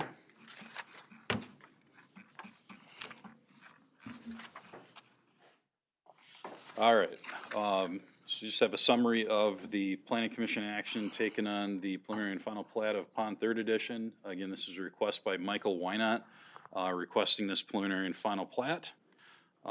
This is actually a replat of property that was platted on 2.43 acres back in 2018. He's looking at taking that one lot and creating 4 buildable single-family lots out of that one lot. We did have a public hearing held on September 27th. We had pretty good turnout at that public hearing and ended up having 4 neighboring property owners provide public comment along with the applicant, Mr. Wynot. We had questions raised in particular about traffic, property values, and water quality. The Planning Commission ultimately did table the matter at that meeting in September and took that matter up once again on November 1st, last Wednesday. And that was after our normally scheduled meeting on October 25th was canceled due to a lack of quorum. What the Planning Commission looked for in staff to research following the item being tabled back in September was looked at in more detail. I'll get those in a second, but the one thing the Planning Commission did want to forward on from their meeting last Wednesday was finding out if they could add aesthetic requirements for homes as a condition to the plat of the approval regarding size, appearance, type of home, that type of thing. City attorney did point out that we are not able to add those types of conditions to the review of a plat. I had indicated that I believe that would be the case on at the public hearing or at the meeting at the Planning Commission meeting last week, but did want to confirm that we cannot add those conditions. So again, just some photos we'll look at here briefly. So this is the west corner of, Old County Road 37 or 7th Street Northeast and Lexington Avenue North. Again, 2.43 acres of land. A lot of the area, roughly half of it's in the pond area there that we do have a conservation easement covering. They are proposing, at least just in this layout for just review purposes. These are not exact home plans or anything that would go in there, but we required these to show that access could be provided from a shared driveway from 7th Street. We had pretty significant discussion at the planning commission meeting regarding this being the only access allowed per spacing requirements from Lexington Avenue to this far end of the lot due to our spacing requirements for our traffic control ordinance. So that is why that was proposed. The applicant did not want to seek a variance for individual driveways direct to 7th. We also found out that with the traffic study that we had done actually following the public hearing at the planning commission, and then the meeting on the 1st, was that we do have higher than normal speed on 7th Street there. We knew that would be the case from past traffic studies that we've done, but we did not attribute any further ill effects to this plat on the traffic unless there were additional driveways. So that was really our information that we passed along regarding traffic. Generally speaking, there was concerns that residents had about the intersection of Lexington and 7th and people having long wait times to get out onto 7th from Lexington. That again really isn't directly related to the proposed plat, but rather a larger systematic thing we will look at in the future, whether that be traffic speed sign and or enhanced police presence on the road, and or even maybe looking at a mini roundabout there at some point in the future. So again, not anything attributed to adding 4 homes on this property. Here's just another view showing in little contrasting colors the shared driveway area versus the possible layout of homes there. Just some more photos. The curb cut was put in back in when 7th Street was mill and overlaid and kind of mildly reconstructed. So they're utilizing that along with a curb cut that was put in on Lexington Avenue North, which is shown in another photo here in a second. Just another view of that. Again, it's kind of a long, narrow area, but there's plenty of room to build. The buildable lot sizes are actually not that different from homes in the vicinity, except that these are quite a bit larger due to the pond area. So while it's not, usable for, recreation or whatnot, it certainly is part of the lot and provides the drainage functionality that it does currently and will continue to in the future. And here's that other curb cut off 7th, again, meeting our guidelines for a non-major collector road. That's why this one's so much closer to 7th Street and why the one on 7th Street is so much farther away. Just they both meet our spacing guidelines. And this is just a utility plan showing how they're extending private water and private sewer off existing stubs that were provided to the lot. Was that back in 2019, Matt, I think, when that was done? So again, private infrastructure, and they have to maintain that as any other private service would need to be maintained. And there wasn't feedback like there was the original time this was brought up? Oh, like I said, we did have a number of people at the public hearing with questions again about traffic, which we addressed with the traffic study. We don't believe any additional ill impacts will be from just the 4 homes. We've already got traffic in that area, but longer term, we may look at some other traffic control measures. A property value question was raised. I spoke with Michael Thompson at the Scott County Assessor's Office, and he indicated this is a common question that they get for infill development, particularly if you're looking at possibly slab on grade homes. They have not seen a negative impact on other home properties in the area. And then the buildable footprint of these lots would not be any smaller than any of the other homes in the neighborhood. So his standpoint in reviewing that he did not believe there would be a negative impact, but we cannot guarantee that because we don't have a specific footprint or plan for a home in here. We're just looking at the plat. Yeah, So- and the homes have not been thought about yet. They're not even. No, that what was drawn in here was just an example to show that, yes, a home can fit on there. Roughly speaking, the home footprint that was shown was about 1,600 square feet. with the high water table here, they could not do anything more than a, split level home, which is basically a basement that goes down about 4 feet. So that is a possibility as well, but, home size would not be any smaller than, particularly the homes across the street to the south or, on 7th Street further to the east. It'd be very, very similar to that. And the only way to add the more square footage would be to go up. Yeah, you could go up with square footage, but, just for the sake of the, drawing, they had shown slab on grade Right. patio homes. Thank you. So ultimately, the staff and planning commission do recommend approval of the resolution in the packet. And I think with that, I'll just leave that final drawing up, for you. Again, the home layout is just, for example purposes, but the shared driveway here and then the utilities, which are harder to see on this map, are also shared, and they would have to have, shared maintenance and, cross-access agreement for all of those as part of the plat approval. I got a couple questions. So the park dedication and the money that's owed to the utilities, that's been completed? Or No, maybe, let's say the utilities, has that stuff been completed? No, before we would sign any plat, we require that to be paid before we would sign and release the plat for recording. So Which is I guess- typical for what we would do for any development. So do we have to move those utilities, or have they been moved and he's They not have- paid the bill for? They have not been moved yet. We would Okay. require that payment to be done before, again, we would release the plat, and then that would Okay. then allow them to move forward with completing that work. All right. Yep. And then I had another question. Oh, you know, guy's pretty presumptive, you know, putting lots up for sale when the city hasn't even approved it. And I had a lot of angst about that. Yep. I don't trust Mr. I can't think of his name. Maybe you shouldn't say it. Well, maybe I shouldn't, but I don't, anything he's touched in this community has turned to crap. So that's my opinion, and I'll So, leave it at so that. I will say that this application, I believe, meets all of the standards. right. That we require for a plat. And so, following our own standards. I know. That this plat meets all of them. Yeah. And there was a problem with him drawing permits. Is he paying attention now? Regarding other properties in town, Well, no, the permits, he didn't, even like the excavation permit, he didn't pull until we said something. we have had past issues with the applicant on, we'll say, issues related to that property, but not related to the plat. Okay, okay. All right.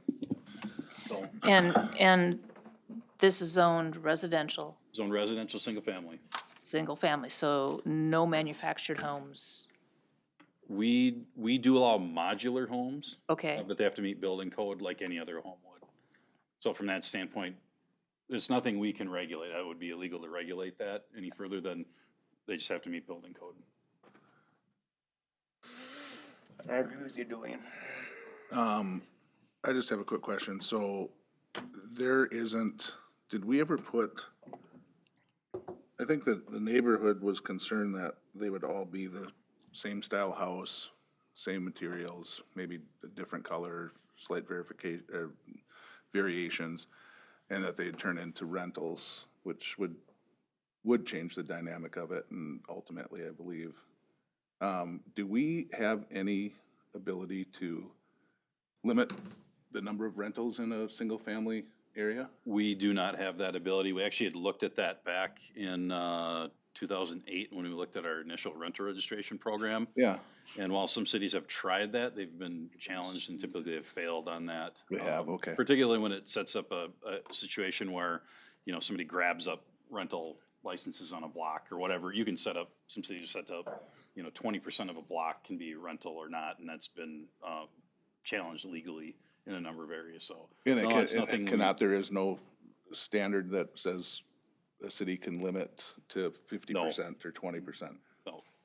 So, okay, I remember that in 2008, when Yep. there's comments that outside money was gonna buy up whole blocks and turn them into rentals and so. okay. You mentioned the square footage on is just illustration here, 1,000 square feet, but am I Oh, understanding? those are actually the finished floor elevation, which you're seeing on there. which is just Is it a safe to relative elevation to the pond. Is it safe to say you won't see anything bigger than 2,500 square feet, Yeah, likely that would be kind of the limit. the high limit? Yeah. On the east portion, I understand you can't regulate this part of it, but I just wondered if the driveway can have a turnaround there, or if that would be a good suggestion to make, or, you know, we could just back up and turn. Or maybe that's not a very long driveway. Oh, you're talking the one where the 3 homes are coming off of it? No, would be the east portion of Oh. the property. Oh, I see, so they could So they're turn not- and then come out So they're not forward? backing into Lexington. Yeah, we don't have anything that could require that, but that would be something we Okay. could suggest. I don't know if there's enough room for that, but There would be. do we have the numbers on Lexington? I don't recall if you said that, traffic. We did not count on Lexington, we counted on 7th Street, which is where the concern was from. Yeah, I don't know, sometimes when I'm going by there's a lot of traffic at certain times. School. There is, and on Lexington Avenue Northeast, if cars are parked on both sides of the street, it's really tough to get through. Yep, and that was brought up as well, at the planning commission meeting regarding should there be no parking, you know, in that area. That's something we'll continue to monitor, you know, plat or no plat being here. But Yeah, or just parking on one side of the street, because it's really tight. So if we covered, I know that there was an opportunity for the city to purchase that chunk of land that was never brought before the council. Just, I think the council should maybe make it aware to city staff that anytime there's a situation Yes, that we have the ability to buy that, and it was for literally nothing. nothing. And we could have maintained that corner and how nice it was, or even turned it into a park or put a pavilion on it or something. So, yeah, so I guess in response to that, Sean, I mean, I can't speak to what happened previously. No, I know you can't. I This just is want, just I just going want the council to make staff aware That that is- if this situation ever arises again, Yeah. There's where actually, it's a potential for it's. property, we so- want to know about it. Yep. At least I do, and I hope I get a majority of the council saying that same Agreed. thing. because So we could that have is saved that actually area. something Ken and I have had conversations about for the little over 2 years that I've been here. There's actually a couple properties, they're not residential in nature, but I think the city should seriously consider scooping them up for other reasons. We're just kind of internally talking through and seeing if the owner would even be interested in offloading them per se. So that is something such as this, that if those were available, I would have conversation with you guys immediately as to, is it worth the city scooping them up or not? So, I mean, we've kind of talked about it a little bit already. When the hotel bras came up, we Yeah. had that discussion, so. I appreciate it. I just wanted to make that sure would- That certainly will continue. Cause I didn't realize it up until very recently through the Yes. planning commission that we had the ability to purchase that. Found that land out for too, nothing. and it's like, oh my gosh. Yeah, Yeah. so, okay, I think we're all on the same page then. I apologize, my ignorance here, though.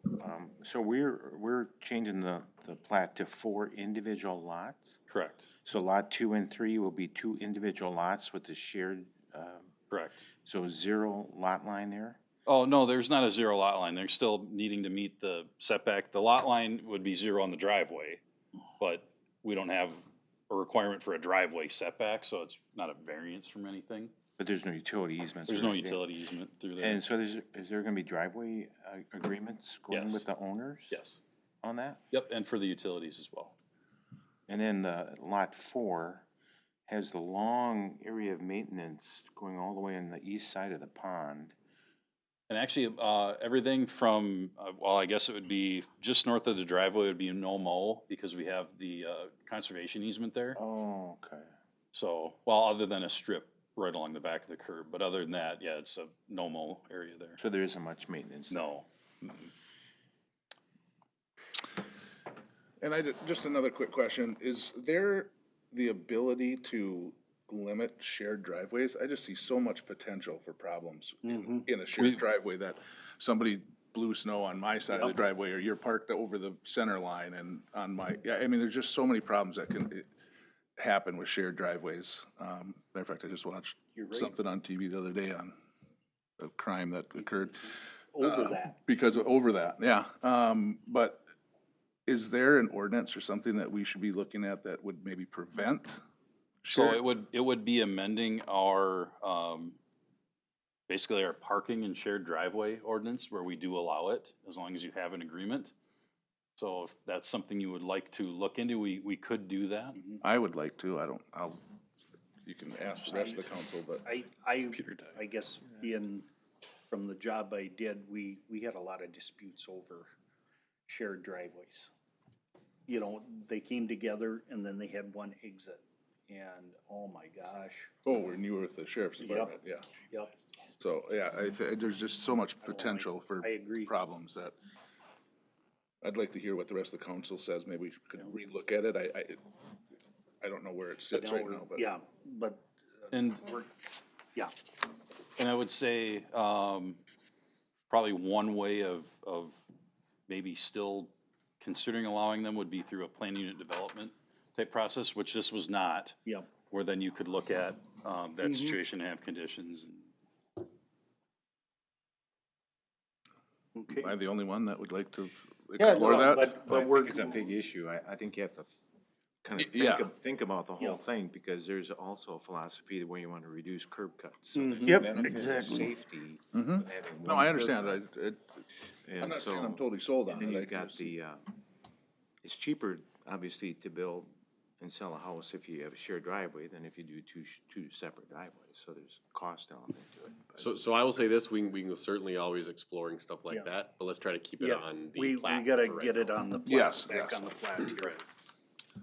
So, I guess if there isn't any other questions, I'd take a motion. But you gonna make the motion? No.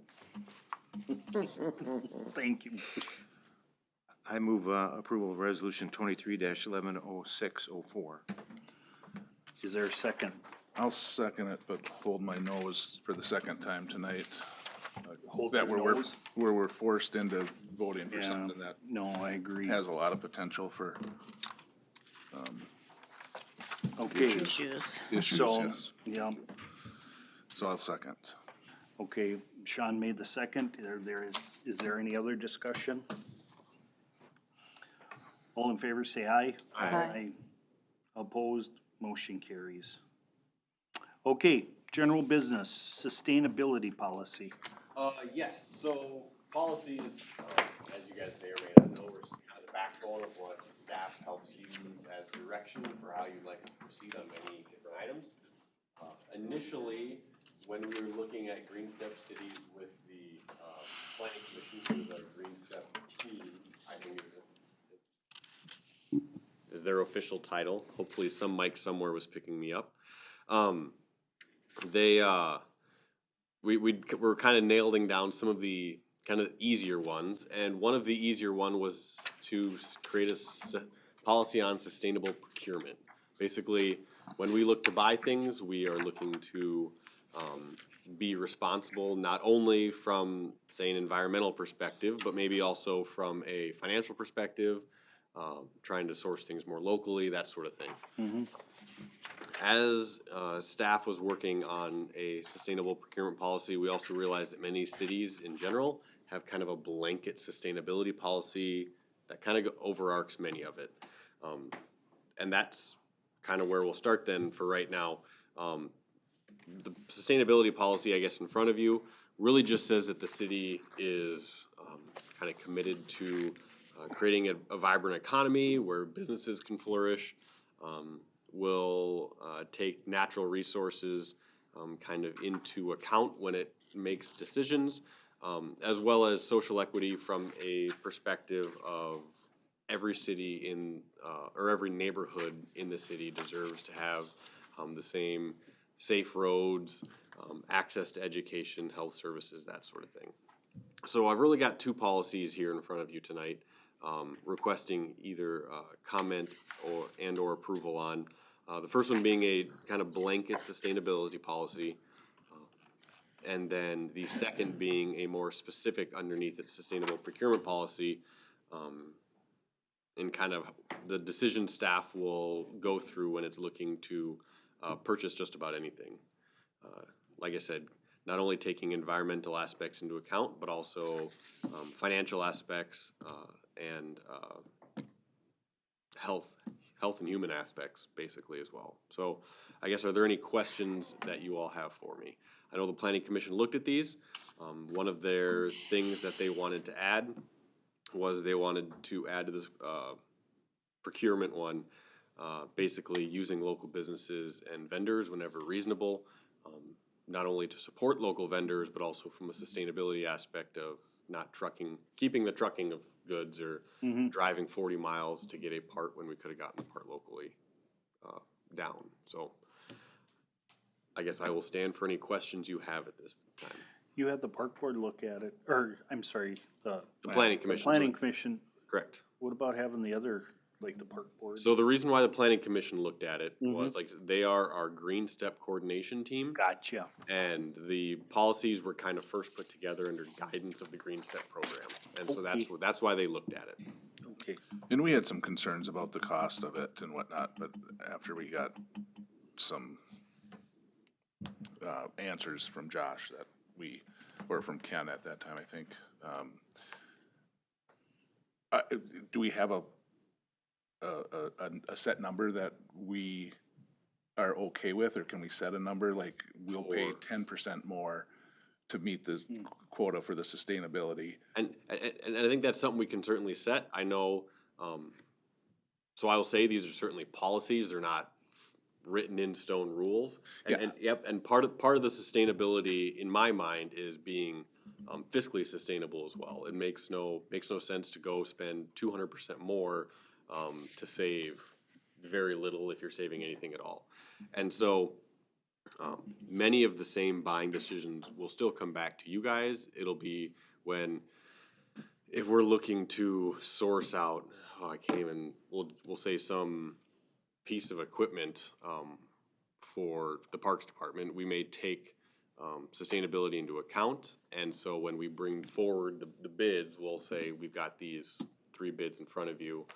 Maybe this one would meet the sustainability procurement, but this one is in fact less expensive, and by more or less, we would recommend maybe the one that doesn't necessarily the most sustainable, because it's more sustainable from a fiscal aspect in that account. So long way of answer of saying we can certainly put some sort of percentage in there if you would like.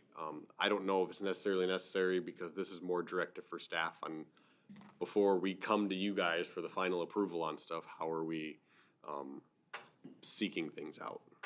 Right, I guess, and I think we talked a little bit about this in the planning commission too. Do we need that in there for the smaller things? I know you bring the big bids to us that we can look at.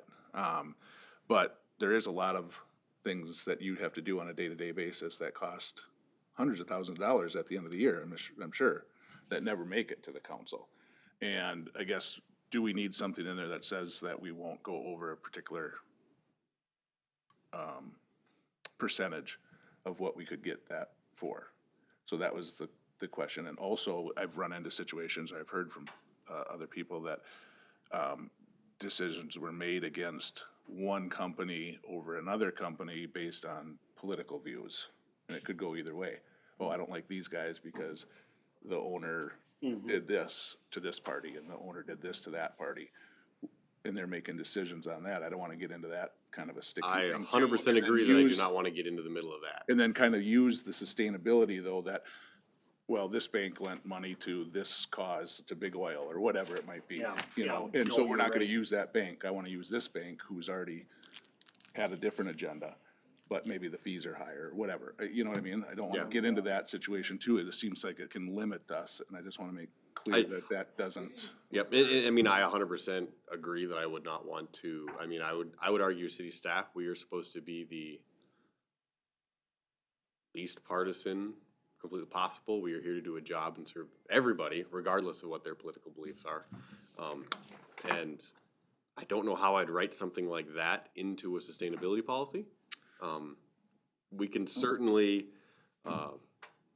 or if that comes more down as a directive of me, and if it turns out something like that's happening, then that would be on me more than the policy itself. But if that is something that the council wishes, I can try to piece together. I can try to get language together for that, but I think that would be a tough one. I'm trying Yeah, to it would be language. What do they call that, Dan? The acronym for stocks? tractor symbol? Well, no, when companies take a stand either for or against environment, diversity, ESG, yes, that's what I was thinking of. That's what I think we wanna be careful of.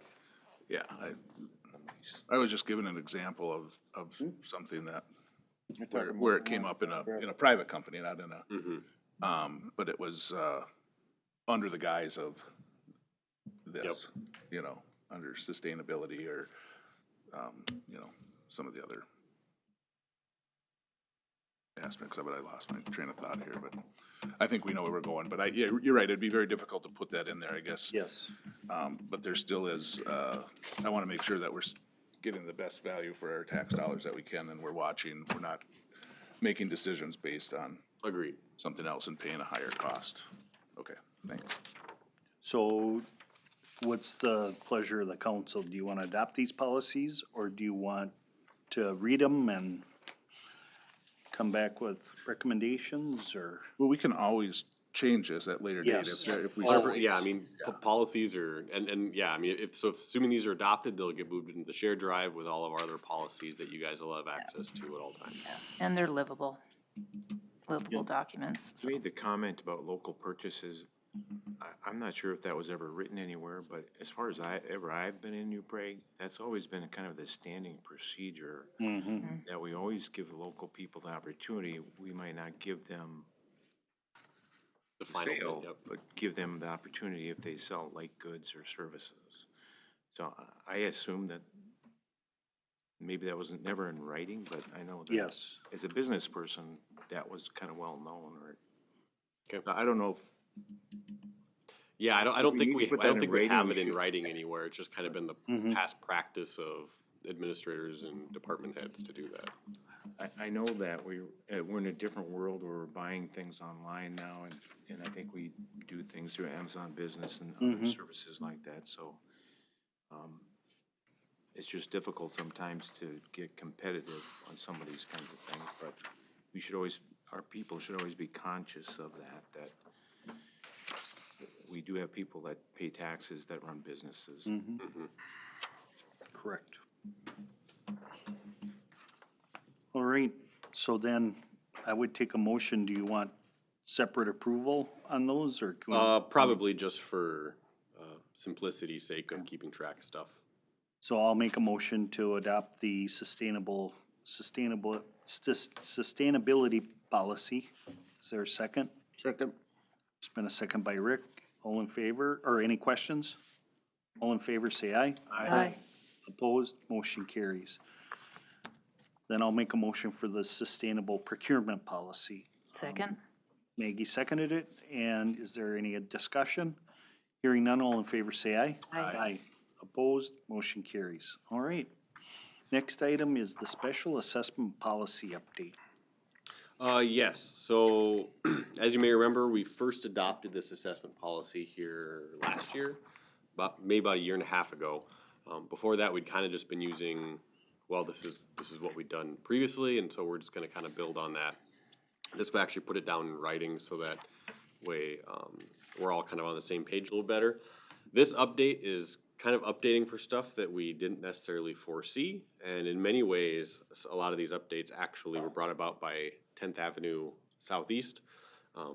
Specifically, if you look on page 4, there are now definitions for what the various different types of residential properties can be. This came about because prior to this, for the number of years, it's always been single-family homes.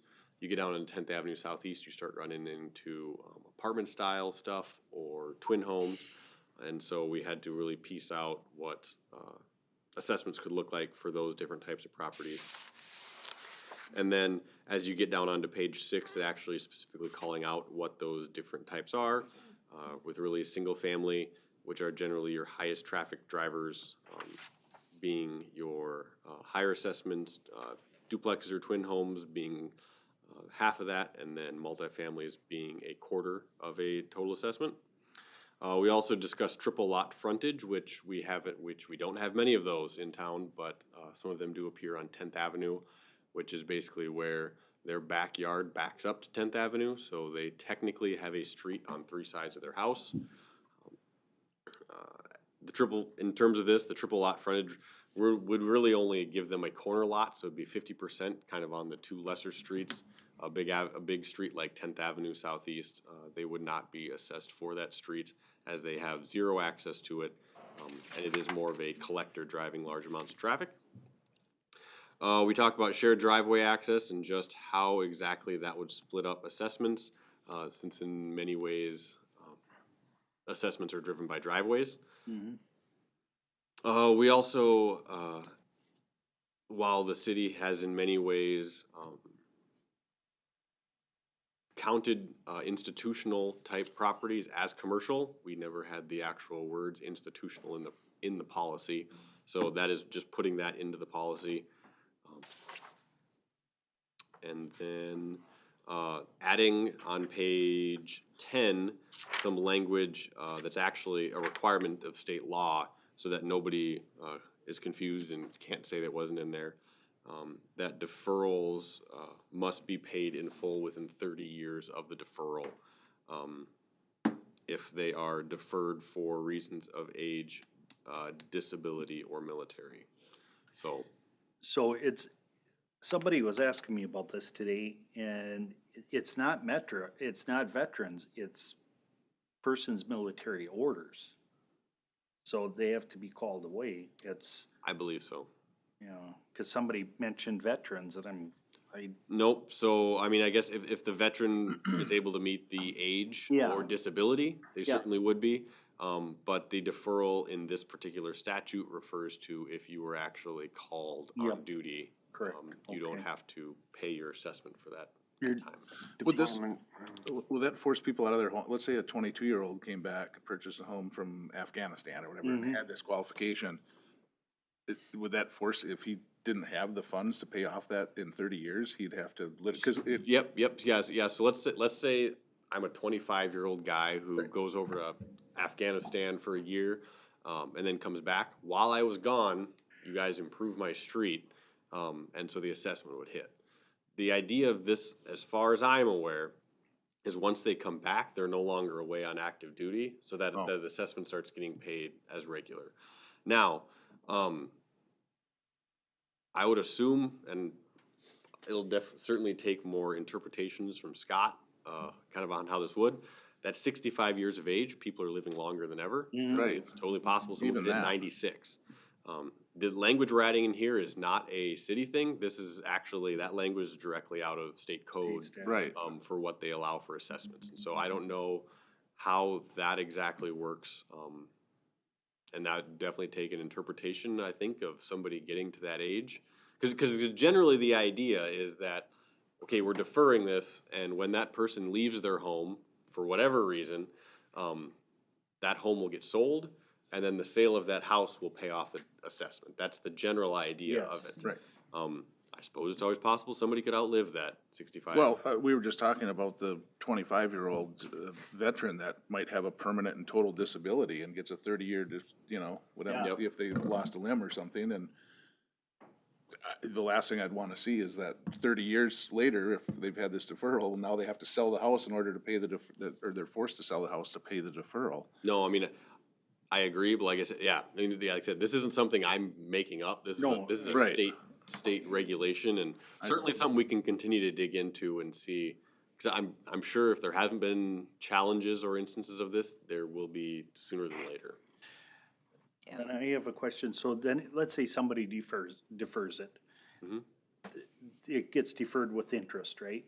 Correct. So the interest continues to accumulate. It just pushes it down the road. So you could have interest way bigger than the payment, in actuality, after 30 years. Correct. So I mean, the interest rates are generally much lower than Yeah. what you would see, and so I don't think you're going to see a crazy ballooning. No. But it will certainly grow if somebody were to defer for the full 30 years. Yeah, okay. I mean, and again, I think that is where the thought is that the sale of the house would then kind of take care of that assessment.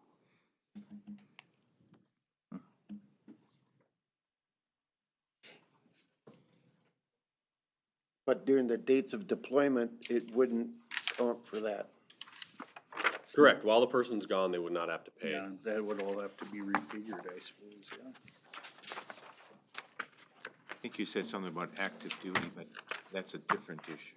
Yeah, that's It's different. active duty, you can live in New Prague and be on active duty. Correct, They have to be on military orders, Deployment. so. yeah, it'd be deployed, but they have deployment, to it have wouldn't be some active orders duty. of Yeah, I some- guess it'd be deployed on active duty, or, well, the word deployed is the important word in that sentence. So do you want, So I'd be looking either for questions and or changes, or a, decision, an amendment or readoption? yes. And I guess this particular stuff would take effect with the 2024 assessments if we have any. Well, I'll make a motion to approve the special assessment policy update. Second. There's been a motion by Maggie, seconded by Rick. Is there any other questions? Hearing none, all in favor say aye. Aye. Opposed, motion carries. All right. So there's miscellaneous. Point of Golf order, we did carts. have golf carts. That's right. I lost that one. So Skipped right over it. the golf cart bids that I put in front of you were sent over to me, after PAC finalized, which is why, you see them now. From what I've heard from Kurt, that, it looks like they had 4 different, bids come in. And Club Car, it appears, would be the lowest financial impact. As you can see here, trading in the old ones, for $175,000 for a final price of $184,400. I know when I talked to Kurt, I did have, a few questions kind of about them, and the bids itself. If you may remember, I've shared that in the past, it's been shared with me that, they kind of make money for themselves, after a year or so when you're not having to rent out. I know when I asked Kurt what the return on investment was, he referenced the current fleet, because that's really the one that you've got the best data on. And he said the current fleet was put into service on April 1st of 2017, and revenue from them since that time has been approximately $989,000. The net purchase price of the 217 fleet was $125,800. Which is roughly $123,000 a year. So with that current fleet, it was after about a year, basically they were paid for and bringing money back that we weren't having to rent carts for. That's right, it would've been nice if it was on the budget. He did say that these are a little bit, we are getting, I believe, 60 cars instead of the 50, because we are seeing for most events that we have now, they are having to lease anywhere from 10 golf carts on up. And so this would basically eliminate some of the leasing, or basically take a bite into it so we wouldn't have to lease so many later on. I believe they have worked these numbers into their 2024 budget. Sean may be able to speak to that a little later. I don't know how late your guys' budget talks went when I was there last meeting, but. Yeah, I thought we would have them now, but I did have a question on the golf cart, because one of those, Superintendent, Pint did not have an opportunity to test drive the actual club car that we were getting, Okay. or that we had. Do you know if that had gotten? I am not They were gonna aware of make that. I'm not aware of that, I guess, no. They were gonna try to get, they brought one out, but it was floor model, factory model, that was not similar to what we were gonna have, so that they could actually go through, him and his assistant go through the everything from the engine to the tires to the wear and tear. I was just curious about that, if that had happened, but I think, I thought we would have I'm sure by the next meeting, budget So, meeting, we'll yep, have so my plan is, if you remember the last couple of years, we've kind of done presentation of all the departments, at that first Truth and Taxation meeting in December. I plan on having the enterprise departments, the ones that aren't required, the ones that don't tax, kind of present all their stuff at the next meeting. That way, if there's questions, there is still time that, department heads and or staff members can go back and get changes on that enterprise stuff. And so That's really late. I don't understand why we're not getting that now. getting, Golf course projections or enterprise numbers. Why we're already in November and we don't have that? yeah, I mean, Utilities is usually one of the last ones we get. yeah, so I mean, I know the golf department, kind of wrapped up all their stuff in late October, similar to the utilities department, I guess, in terms of projections and numbers, and I was kind of planning on a succinct, everybody presenting those at the same time, so we didn't have multiple meetings. Was my plan going forward with it, or I guess for this year, I guess. But they'll be presenting a budget that's not even approved yet by us. Correct, they'll be presenting their budget for review, and if you guys would have questions and or changes, we could make them at that time. I mean, very similar to, if we presented it tonight, I mean, you guys might have questions about a particular budget and or line item, about those. So, I mean, in terms of the ones that'll be presented, the utilities is looked at by both electric and water are looked at by the utility commission, and the, golf budget is reviewed by the golf board. The only one that has been more reviewed internally is gonna be your sanitary sewer and or storm sewer, have been more, staff reviews and put togethers. But the other two, I guess, have been reviewed by entities of the city. So they've been worked at and massaged by those other entities to this point. Well, I appreciate your comments. It doesn't change my feeling because the golf course is an entity that's had more financial risk in the past, and we've suffered losses. So it's something that the council in the past has agreed that we would monitor more seriously, and at times add monthly statements from it as well. I am a little troubled that we don't have a budget and being asked to approve $184,000 Well, purchase. and the CIP for the golf course was at 120,000, so this is 64,000 more.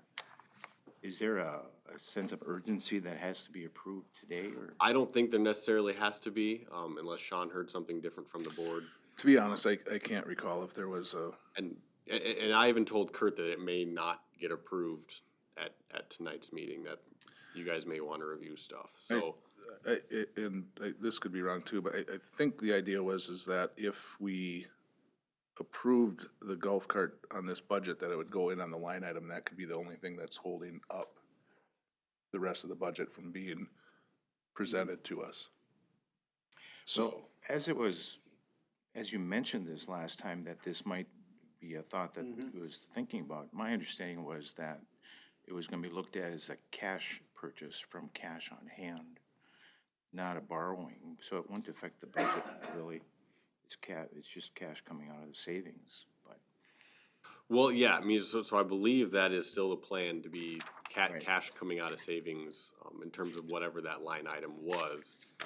But I believe to Sean's point, it's just kind of the bow of they maybe didn't want to bring something forward that said, we're still not sure what this line item is gonna be. so can we approve this pending the final approved budget? I mean, I suppose you could, but then we're still just kind of waiting for the final budget as well. Right. And so, I mean, I suppose you could express that we're okay with where we see things, and once we see that final budget. But we we'll still make a reserve the final. right to cut this out if need be. Yeah, so I guess I would recommend not approving it tonight if you think there's still Because- ability. Okay. That way you don't have mentioned that weird half-approved state. That Jeff Okay. didn't, what if all of a sudden they don't like that tempo gas or something and they Right. change? But I go back to my comments Yep. in the past, that I'm hoping that we're trying to achieve a certain cash balance with a golf course that can help manage the down years and cover the shortage that may occur in the spring when the city in the past has had to fund kind of a line of credit to the golf course. So to me, 184,000 might be fine, but it'd be nice to understand from a monthly standpoint, what is their cash balance start out at the year? What would this do to it? How low does it get? Is there a risk that they're gonna deplete their cash balances, so if they don't get annual memberships in like they think, that then might not have enough cash in March or April? Yep. What I hope we're doing is to really reduce that possibility of ever happening in the next 5 or 6 years, because we've had good years in the past and they've done a good job. But There could be. when we're asked to just say we're by $184,000, so without understanding the financial implications of it, then I'm not sure we're doing our jobs either by not asking for an analysis of really show us what the return on investment and show us what your cash balance is gonna be. So we provide some discipline. Yep. Because Okay. in the past, that's part of the risk that we've had. And not a management issue, it's golf courses suffer when weather's bad. It's a typical thing. But, Just an analysis more or less of Yeah. what the impact would be, yeah. Okay.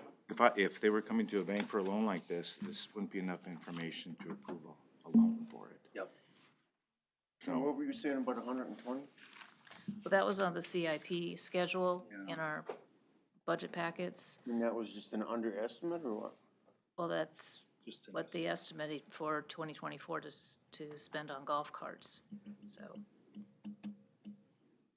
And I thought even that was high, so. Okay. So with that, sorry I missed that because I ended up getting a different agenda that didn't have my markups on, so. We're to miscellaneous, so we'll go around the horn. Rick? Nothing. Bruce?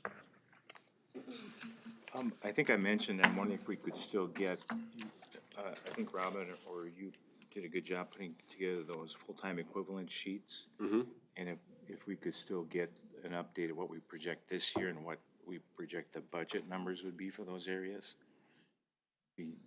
Yeah, we could look, I mean, I think we've had conversations about that, so. Okay, if we could. Yep. That was it. Okay, I didn't have anything. Sean? No, I don't think I did. Maggie? I don't have anything either. I guess for your guys' knowledge, if you speak to anyone or if there's anybody still listening, applications for assessment deferrals are due tomorrow to City Hall. I know we've gotten at least one of them in. I saw that one today actually, but I've talked to a few people that have expressed interest at least. So if there's anybody out there that wants to get their assessment deferral in, it is 4:30 tomorrow when City Hall closes. Okay. Anything else there, Mr. Administrator? Do you want something else? No. All right, then no. Okay. Robin? Just a note, we have our annual insurance renewal meeting on Wednesday. We usually have a high participation from all of our staff, and this past January 1, our insurance offered a wellness incentive program, and right now we have over 60% of our staff participating in that. That's anything from like preventative care to participating in like virtual wellness classes that would be free. So just excited about that program for our employees because it seems like they're really grasping onto that. So Good. Good. that's it. Who pays for that? I think they get some benefits on it. Yeah, so it's part of our current Health Partners plan when we switched to the Sourcewell pool. So the employees through December 15th of this year, if they earn so many wellness points, they can earn up to $250 pre-taxed. And then the city also gets a portion if we have certain levels of participation. So right now that over 60% puts us at the maximum amount that we will receive per each member. So we're estimating that that could be about $3,000 a year with high levels of participation that would go into like a wellness incentive fund to be determined by our wellness committee. So we just had our first wellness committee meeting. I think it was last week. Sometimes time gets away from me. It could have been a week and a half ago. So again, we had high level of participation. I think we had 7 or 8 employees on the committee attend that. So that group will just kind of drive some incentives that we'll look for staff and things that benefit our employee group as a whole, so. Does that answer your question? Yes, so the insurance is coming from the insurance company paid Correct. to the individuals. I mean, Yep. yeah, I mean, it's basically coming as a way to, for us all to be healthier, so that keeps our insurance costs down, is kind of the point of it. I've seen some of those programs, but the employer pays those. Oh, really? So, Yeah, so right now it's embedded in as part of our plan, so. Okay, Ken, I don't have anything. chief, Nothing for me. okay, Matt, I'll make it quick.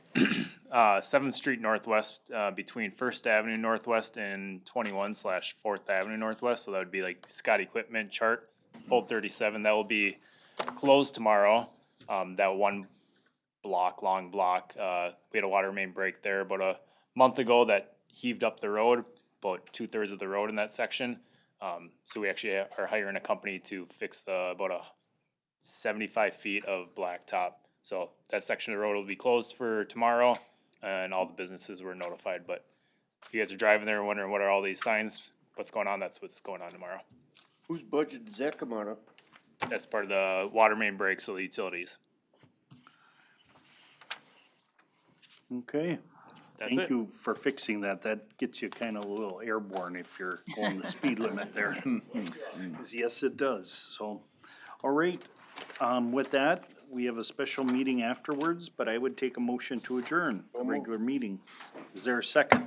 I'll second. Okay, motion made and seconded. All in favor, say aye. Aye. Opposed, motion carries. Okay, I gotta go to the bathroom. Yeah, me too. we had a special meeting? Can't find that stupid We have a